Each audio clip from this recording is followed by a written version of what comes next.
Tabuik atau dalam bahasa Indonesianya Tabut adalah perayaan lokal dalam rangka memperingati Asyura, gugurnya Imam Husain, cucu Nabi Muhammad, yang dilakukan oleh masyarakat Minangkabau di daerah pantai Sumatera Barat, khususnya di kota Pariaman.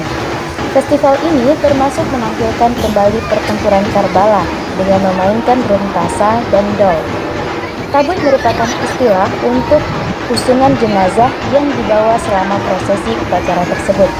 Di Bengkulu dikenal pula dengan nama tabok. Upacara melabuhkan tabuk ke laut dilakukan setiap tahun di Pariaman, setiap tanggal 10 Muharram sejak tahun 1831 Masehi. Pantai Ganderia sekarang sudah dipenuhi lautan manusia.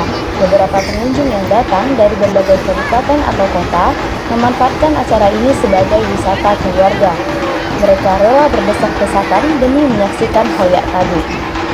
Tabuk mulai dihoyak sekitar pukul 4 sore. Sedikit demi sedikit digeser menuju laut. Sampai di tepi laut, maka tabuk akan ditumbangkan sekitar pukul 6 sore. Para pengunjung akan berhamburan mengejar dan mengambil komponen tabuk untuk dibawa pulang.